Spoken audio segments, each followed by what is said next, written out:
Que faut-il savoir sur les adolescents Internet? D'abord que l'adolescence est une période particulière de la vie qui achève l'enfance mais qui initie ce qui sera plus tard l'âge adulte. Ça commence à la puberté, ça finit de manière culturelle, ça dépend de chacun, il n'y a vraiment pas d'âge défini. Euh, Ça implique que les adolescents sont des êtres qui se cherchent, qui se questionnent, qui s'explorent et qui se posent beaucoup de questions. Et les besoins fondamentaux des adolescents vont avoir une espèce de match avec ce qui se passe sur Internet. C'est pourquoi les adolescents sont intéressés à tout ce qui concerne Internet en général. Pas parce que l'Internet est un objet technologique, mais parce que ça leur permet d'être en relation avec ce qui est le plus important pour eux à cette phase de la vie, c'est-à-dire les autres adolescents. Voilà.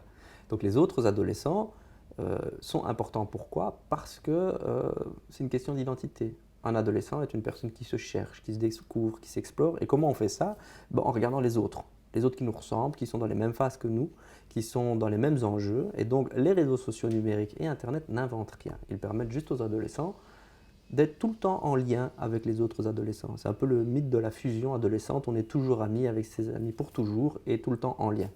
Ça existait déjà du temps du téléphone filaire, ça existe encore maintenant. Et donc, Internet permet d'être en lien, permet de se chercher, permet de se questionner, permet d'explorer son intimité aussi, et permet de répondre à des questions qu'on n'ose pas par ailleurs poser aux adultes, qu'on n'ose pas évoquer dans sa famille, mais ça permet surtout d'être en relation. Alors, euh, qu'est-ce qu'il faut savoir en tant que parent? Le plus important, c'est que les adolescents ne sont pas devenus des êtres complètement différents parce qu'ils ont accès à Internet. Internet ne va rien forcer ou influencer directement, n'a pas ce pouvoir-là. Pourquoi? Parce qu'on a déjà transmis des valeurs, qu'on connaît nos enfants et que s'ils explorent des choses, c'est aussi pour avoir accès à quelque chose de fondamental pour eux, c'est l'intimité. Pourquoi les enfants ne veulent pas toujours qu'on soit derrière leur dos sur leur écran? Parce qu'ils sont en train de faire ce travail qui est en gros qui amène à l'âge adulte, c'est-à-dire on a des choses qui nous concernent nous, mais qui ne concernent pas forcément nos parents, qui ne concernent pas forcément nos proches. Donc en gros, on construit ces petits secrets, ces petites zones d'intimité.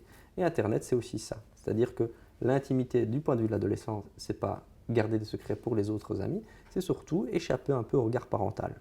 Et donc, comment être assuré en tant que parent? Mais c'est communiquer. C'est s'intéresser à ce que font nos adolescents.